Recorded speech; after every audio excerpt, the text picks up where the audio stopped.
Nous sommes le 3 janvier 2022 dans la ville de Slaughter, en Louisiane. Il y a une femme de 64 ans qui appelle le 911.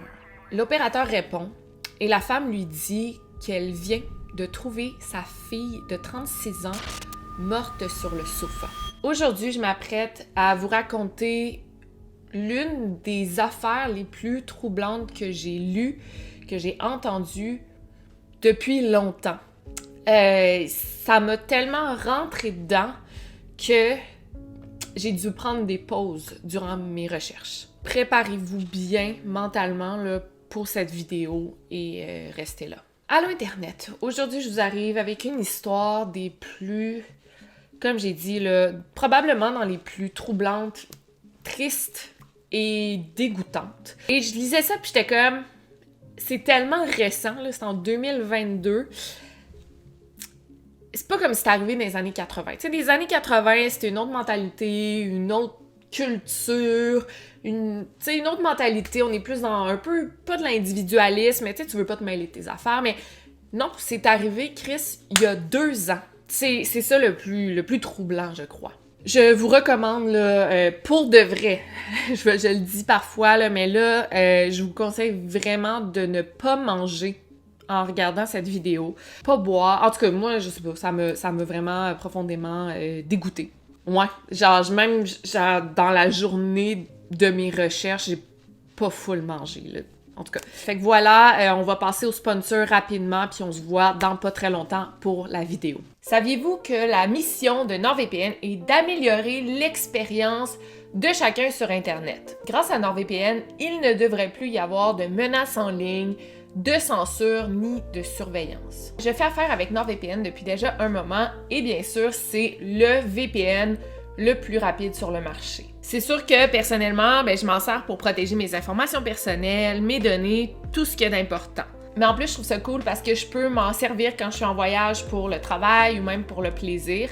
Par exemple, là, je viens juste de revenir de Paris et je peux vous garantir que je me suis servi de NordVPN pour être à jour dans mes émissions du Québec. Parce que oui, même en voyage, je regarde des émissions. En plus de ça, vous pouvez vous connecter jusqu'à 6 appareils différents, donc sur votre ordinateur portable, votre ordinateur de bureau, votre iPad, votre téléphone, votre télévision. Donc vous payez une fois, mais vous avez accès sur tous vos appareils. En plus de ça, la compagnie offre un service client 7 jours sur 7, mais aussi une garantie de satisfaction de 30 jours. Donc sinon, vous serez remboursé. En ce moment, NordVPN vous offre une promotion pour mes abonnés. Donc, vous prenez le plan de 2 ans et vous obtiendrez 4 mois supplémentaires gratuits ainsi qu'un gros rabais. Vous n'avez qu'à utiliser le code promo Victoria Charlton VPN ou ce lien juste ici ou cliquez sur le lien directement dans la barre de description et vous allez pouvoir avoir accès à cette promo. Maintenant, sans plus attendre, passons à la vidéo.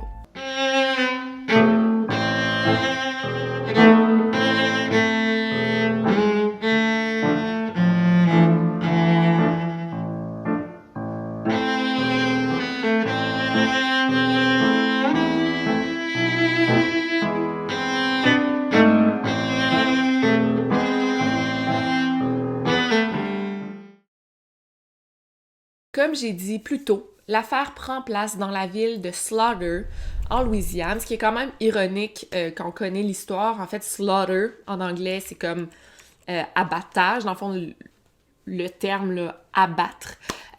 C'est très ironique, là, avec l'histoire qu'on va entendre aujourd'hui. Donc, j'aimerais vraiment commencer par vous parler, comme d'habitude, là, de la victime, de sa personnalité, de ses qualités, ses défauts, ses hobbies, son passé. Mais malheureusement, dans cette histoire-là, il y a pas beaucoup d'informations, là. J'ai vraiment cherché pour mettre l'emphase sur la victime, justement, mais j'ai rien trouvé. Fait qu'on va parler surtout des événements, puis on peut découvrir quand même la victime à travers ce qui s'est passé, vous allez voir. Donc, Lacey Ellen Fletcher avait 36 ans au moment des faits.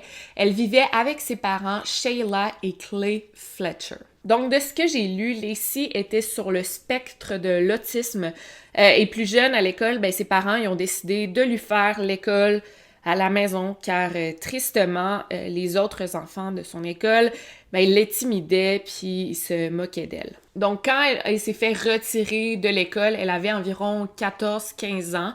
Je sais pas exactement où sur le spectre de l'autisme elle se trouvait. Donc, il y a des cas un petit peu plus sévères, il y en a d'autres qui sont autistes, mais genre Louis T, l'humoriste, il est autiste, mais il a une vie parfaitement régulière, puis tu sais, tout va bien, mais il y en a d'autres que c'est des cas plus sévères, là. Donc, les témoignages sont assez contradictoires dans le cas de Lacey Fletcher. Donc, j'ai fait quelques recherches assez rapides pour mieux comprendre, justement, les niveaux, les degrés d'autisme sur le spectre. Je connaissais pas beaucoup ça. Donc, par exemple, sur le site autisme.com, ça explique bien les niveaux de sévérité de l'autisme. Donc, c'est assez clair. Niveau 1, tu nécessites un soutien. Niveau 2, tu nécessites un soutien important. Puis niveau 3, nécessite un soutien très important. Donc, c'est pas super explicatif, mais on comprend, bon, un peu niveau 1 à 3. Au niveau 3, la personne va requérir un soutien probablement à domicile ou même parfois être placée dans un centre. J'imagine que c'est vraiment du cas par cas. Niveau 1, la personne va très bien fonctionner en société, très bien même réussir dans la vie. Mais encore là, ça dépend justement des cas. Il y en a, même au niveau 1, ça doit changer d'une personne à l'autre. Pour les Lacey, ça semble être niveau 2-3. Donc, un niveau quand même sévère, mais ses camarades de classe, ses anciens camarades de classe, disent d'elle que c'était une fille très, très, très intelligente. Il y a une connaissance là, qui a parlé puis qui disait que Lacey est assez immature pour son âge parce que selon elle, ben Lacey, elle aimait vraiment Disney. Ce qui n'a pas vraiment rapport là, parce qu'il y a plein d'adultes qui trippent sur Disney puis ça fait pas d'eux des gens immatures. Mais d'autres connaissances justement disaient « Ah, mais c'est parce que Lacey, elle était Asperger, donc elle avait une genre d'obsession par Disney puis elle connaissait vraiment tous les faits sur Disney, justement. Mais il disait d'elle qu'elle était très brillante et elle était verbale. Donc, elle avait de la facilité à s'exprimer, à dire ce qu'elle pensait, ses émotions aussi. Et avant qu'elle soit retirée de l'école, justement, pour intimidation, elle allait à une école normale, là. Elle allait pas à une école spécialisée. Donc, moi, j'imagine que ça devait pas être si sévère que ça, là. Mais ses parents, eux, ils disent que Lacey souffrait d'une anxiété sociale très, très, très sévère. On ne sait pas. Avec ce qu'on va lire, c'est très possible, mais aussi c'est très possible que ses parents aient menti parce que vous allez voir, ils sont loin d'être une référence. She was sweet girl. The few times that I talked to her, you know. But like I said, she didn't come out a lot. Les voisins, eux, décrivent Lacey comme une enfant normale, une enfant le fun, mais qu'à partir de 14 ans, justement, elle a commencé à beaucoup s'isoler. J'ai aussi lu que des symptômes d'autisme peuvent devenir plus sévères quand la personne est en dépression. Donc, ça va aggraver les symptômes ou, en fait, les traits qui sont déjà là. Là, je parle vraiment comme à travers mon chapeau. J'ai fait des recherches dessus, mais ceux qui me suivent, il y en a sûrement qui sont autistes, là, qui me suivent. Vous pouvez en parler dans les commentaires si vous voulez, là, parler de votre expérience, puis peut-être commenter ce que je dis, si j'ai tout faux ou tout vrai. Mais tu sais, c'est vraiment, j'ai lu des témoignages d'autistes, j'ai lu sur des sites plus professionnels, fait que c'est vraiment, c'est ça. C'est juste pour vous mettre en contexte aussi, ça résume pas toute la situation. Il y a quand même Dr. Hope, qui est un psychologue qui a vu Lacey au cours de 12 sessions différentes entre 2000 et 2002. Et lui, il dit là, qu'effectivement, elle souffre d'autisme et qu'elle a un QI plus bas que la moyenne. En 2010, les parents de Lacey sont retournés voir le Dr. Hope parce qu'il avait besoin d'aide. Lacey refusait maintenant de sortir de la maison et même de sortir du salon à cause de son anxiété, ce qui ressemble beaucoup à de l'anxiété sévère. À ce moment-là, en 2010, justement, ça n'allait plus du tout. Lacey refusait de sortir du sofa, de sortir du salon. Elle n'allait même plus aux toilettes. Quand elle avait envie, elle urinait et déféquait sur une serviette à côté du sofa. Elle avait 24 ans à ce moment-là et ses parents, ils lui amenaient des repas sur le sofa où elle mangeait. Elle refusait de prendre une douche, de se laver les cheveux, le corps. C'était ses parents qui le faisaient, j'imagine encore une fois, dans le sofa parce qu'elle voulait plus sortir du salon. Donc, c'est assez terrible. J'imagine que ça doit être extrêmement difficile pour les parents, pour Sheila et Clay, parce que t'es complètement perdu. T'as jamais vécu une situation comme ça. Tu sais pas quoi faire. Tu veux pas pousser ta fille à faire quelque chose qu'elle ne veut pas, qui l'effraie.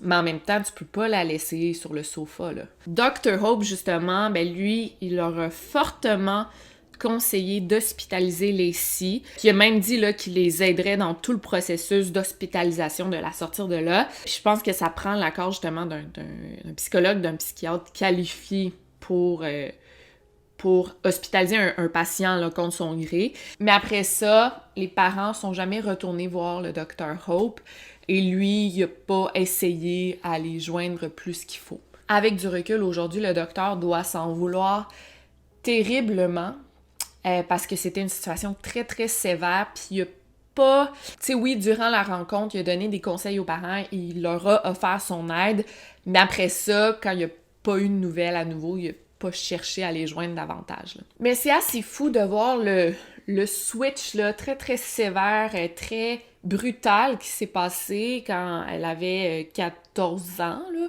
ou 24 ans, même en 2010. Tu sais, Lacey, c'était une fille qui était considérée comme high functioning. Donc, elle allait à l'école, elle avait des amis, elle s'exprimait bien, elle faisait même partie d'une équipe sportive. Et là, graduellement, là, elle était même plus capable d'aller aux toilettes ou de juste de sortir du sofa. Donc maintenant qu'on connaît la situation, qu'est-ce qui s'est passé avant les événements, passons aux événements du 3 janvier 2022. Dès très tôt le matin, la police se rend chez la famille Fletcher pour découvrir une scène d'horreur. Honnêtement, durant mes recherches, je me suis demandé à quel point j'allais entrer en détail dans l'histoire, à quel point j'allais vous donner les détails graphiques. Puis je me dis, OK, est-ce que ça sert à l'histoire ou non? C'est juste comme la curiosité morbide. Mais même le coroner, lui, il a demandé à ce que les photos et les détails soient rendus publics pour que justement la société, le public, soit au courant de la gravité des choses. Et je pense que je suis assez d'accord avec lui. Je vais vous montrer des images, mais encore là, c'est probablement l'une des choses les plus dégueulasses que j'ai vues. On voit même un peu l'état du corps de Lacey. Je suis jamais d'accord à montrer les corps là, quand c'est pas nécessaire, mais là, je pense que c'est nécessaire pour qu'on comprenne la gravité des actes qui ont été posés. Et peut-être pour nous conscientiser. En tout cas, on va revenir plus tard. Lacey Fletcher, elle a enduré l'horreur pendant plusieurs années. Fait que je pense que nous, on est capable d'endurer une vidéo où les détails sont un peu dégoûtants. Quand les policiers sont arrivés sur place, ça a été vraiment un choc pour tout le monde qui était présent. C'est le genre de scène d'horreur que même dans tes pires cauchemars, tu peux pas t'imaginer. Lacey a été retrouvée sans vie, littéralement collée au sofa. Pour vous décrire un peu là, dans quelle position elle était, position très inconfortable, elle était comme engloutie par le sofa parce que dans le sofa, il y avait un gros trou usé par les années. Tu sais, si tu t'assois sur un sofa pendant 16 ans, c'est sûr ça va s'user en dessous le tissu, même la rembourrure. Fait qu'il y avait un gros trou dans le sofa, puis Lacey était comme coincée un peu dans le trou. Elle était couchée sur le côté gauche. Encore une fois, tout comme le haut de son corps englouti dans le trou. Et elle était partiellement nue. Elle avait juste un t-shirt bleu qui était relevé, laissant sa poitrine visible et ses jambes étaient croisées. Ses yeux étaient encore grands ouverts, le regard évidemment sans vie. Sa bouche aussi était grande ouverte et on pouvait juste voir toutes ses dents d'en haut. Le visage de Lacey était couvert de grosses plaques rouges et elle avait des excréments partout sur son corps. C'était majoritairement des matières fécales fraîches, mais il y en avait aussi des vieilles qui étaient comme croûtées partout dans son visage, sur son ventre, sur ses membres, sur sa poitrine, dans ses cheveux. C'est horrible. Et comme j'ai dit, il y avait énormément de matière fécale d'accumuler sous son corps. vous allez voir, vous regardez sur les photos, mais aussi il y en avait énormément dans ses cheveux, dans ses oreilles. Et ses cheveux étaient tellement mêlés justement avec des excréments que ça faisait comme des nids là, dans ses cheveux, tellement que c'était mêlé comme des nids, puis ça faisait des boules de cheveux durs, là. J'imagine, vous avez déjà vu ça, là. En anglais, ils disent « matted », donc c'était vraiment tout entremêlé. Son cuir chevelu, évidemment, là, il était tout croûté, il était rouge, ça devait vraiment lui faire mal. Mais écoutez ça, en plus des matières fécales dans ses cheveux, il y avait aussi des larves vivantes. En fait, il y avait des larves vivantes partout sur son corps. Et c'était pas juste depuis qu'elle était morte, là, les larves étaient présentes pendant longtemps avant sa mort. Ben voyons donc que tu laisses ta fille dans un état comme ça, là.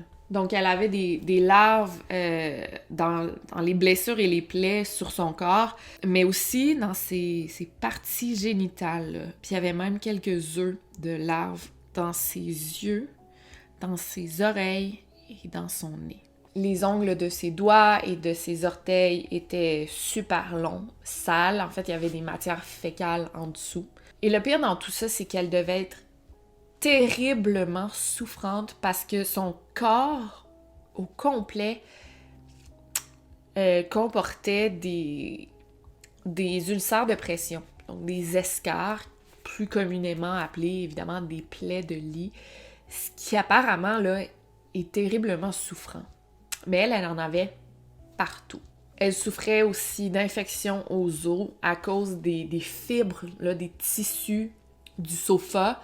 Parce que si elle avait des plaies ouvertes, ben ça s'est infecté, puis ça s'est même rendu jusqu'à ses os. Fait que, imaginez-vous la douleur dans laquelle elle était. Lacey avait souffert de négligence chronique sévère et de malnutrition et de famine accrue. Autrement dit, ben, elle devait pas manger beaucoup. Apparemment que quand Lacey a été découverte, ça faisait déjà 48 heures qu'elle était morte, mais ses parents s'en étaient pas rendus compte. Quand les parents sont arrivés sur place, le père, Clay, était comme debout dans la cuisine, silencieux, sans émotion, tandis que Sheila était juste assise sur une jambe, la tête entre les genoux, là, et elle pleurait un peu. Et écoutez bien ce que le coroner raconte sur son arrivée sur la scène de crime. C'est très troublant. Je vais le laisser le raconter lui-même. When I got there, the officers, the first responders on scene were just in a daze. They were just standing there. They were on the outside. When I walked in, the house smelled of a stench of. It smelled like a sewer, a septic tank, and also a smell of death. I've never smelled that in my life. I've dealt with decomposed bodies. I've dealt with all sorts of death, degradation, whatever. Never experienced this in all of my career. It still bothers me today. And like I said, I've seen every kind of death there is. I've seen elderly people die of natural causes. I've seen suicides, homicides. I've seen everything there is.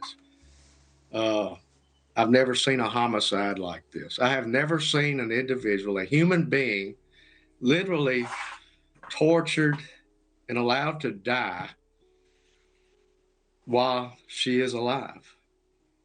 I've never seen that in my life. I've seen decomposed bodies of someone that drowns. You find the body a week later. That's one thing, and they're decomposed. Lacey did not decompose. She rotted in her own body in that hole, in that sewer, in the couch. Au moment de sa mort, elle pesait 96 livres, donc environ 43 kilos. Elle est morte carrément de pourriture, là, je sais pas comment le dire autrement. Au départ, les parents ont dit que leur fille souffrait du locked-in syndrome, donc le syndrome de l'enfermement. Donc t'es comme prisonnier un peu de ton corps, t'es paralysé, mais dans ta tête, t'es vraiment toute là. Et très vite, les médias ont repris ce fait-là en disant que oui, Lacey, elle souffrait du syndrome d'enfermement. Alors que c'est totalement faux, mais les médias n'ont jamais vraiment rectifié le tir là, pour dire que c'était faux. Donc, juste pour vous donner une définition, là, le syndrome d'enfermement, c'est un état neurologique où la personne est réveillée, 100% consciente, mais elle peut pas parler ni bouger, elle est complètement paralysée. C'est vraiment horrible comme maladie, et de ce que j'ai lu, c'est assez rare. Mais le coroner, après avoir fait l'autopsie, lui, a complètement nié ça. Il a dit que Lacey ne souffrait pas du syndrome de l'enfermement du tout. Ses seuls diagnostics officiels, c'était vraiment l'anxiété sociale sévère et l'autisme. That's it. Et effectivement, Lacey était capable de manger sans l'aide de ses parents. Donc oui, ses parents lui servaient des plats, mais elle était capable ensuite d'y manger. Si elle était paralysée, elle serait pas capable de faire ça. Ses parents ont dit que la veille de sa mort, ils lui ont donné des Cheerios et des sandwichs, ce qui est faux parce que ça n'a pas été retrouvé dans son estomac. En fait, dans son estomac, on a retrouvé des morceaux de sofa et ses propres selles. C'est épouvantable. Parce que là, Lacey devait être rendue à un stade qu'elle avait tellement faim que son corps, pour survivre, probablement qu'attrapait tout ce qu'il y avait à sa portée. Et elle mangeait justement des morceaux de rembourrure de sofa comme pour survivre carrément. Et évidemment, quand tout ça est sorti dans les nouvelles, ça a été un choc pour tout le monde. Tu sais, comment un couple normal, bon, qui semble normal, peut faire ça à sa propre fille. Shocked. Very surprised. I thought, I just never thought that anything, like that would happen here, The details are horrific. There's no doubt about that. And I can't conceive of how something like that could even happen. Shock, because it doesn't match with my experience of him. He's completely different than what you would expect someone like that to be. Et ça faisait 12 ans que Lacey était clouée sur son sofa.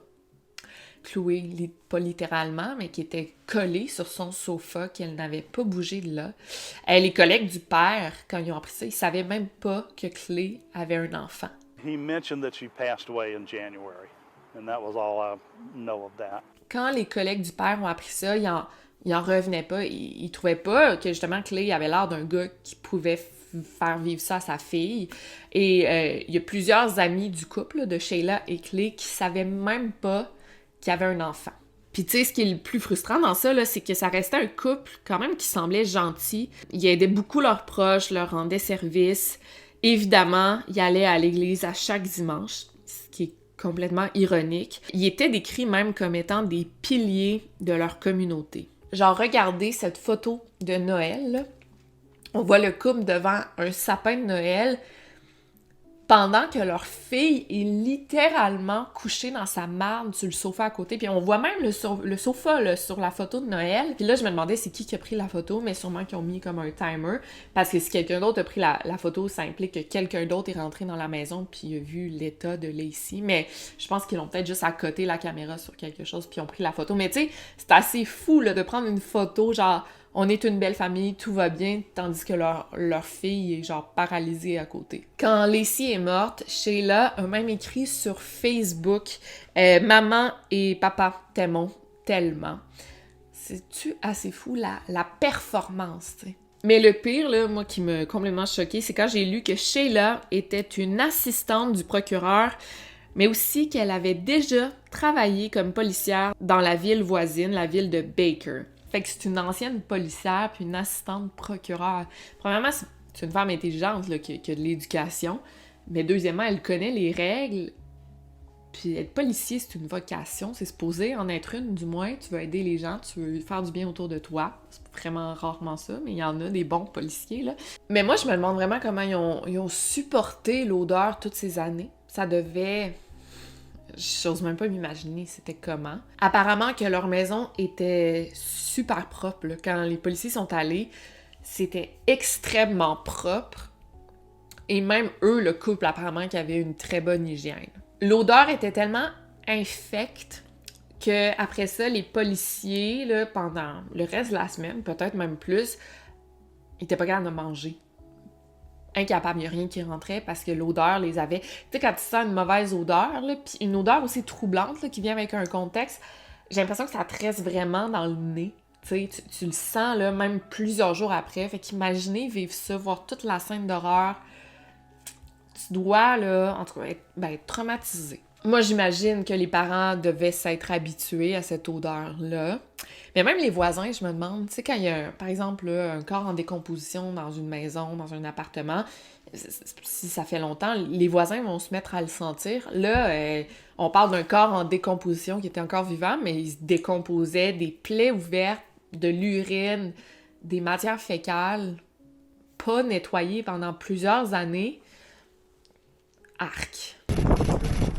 Bref, au mois de mai 2022, les Fletcher ont finalement été arrêtés et chargés pour le meurtre au second degré de leur fille Lacey. Mais finalement, donc il y a un mois, le 6 février 2024, leur charge a été réduite à homicide involontaire. Après qu'ils aient plaidé non coupable pour meurtre au second degré, ils ont plaidé coupable pour homicide involontaire. L'avocate des parents a fait une déclaration à l'extérieur du palais de justice et je cite « Ils aimaient leur fille à mort et ils ont énormément de regrets de ce qui s'est passé. » Finalement, j'ai fait mes recherches, ça fait quand même un bout de temps, mais j'avais mis dans mon agenda parce qu'ils allaient recevoir leur charge hier. Je suis tout de suite allée voir juste pour avoir une conclusion là, à cette histoire-là. Le 21 mars 2024, là. Mais là, vous allez voir la vidéo quelques semaines plus tard, mais quand même, le 21 mars 2024,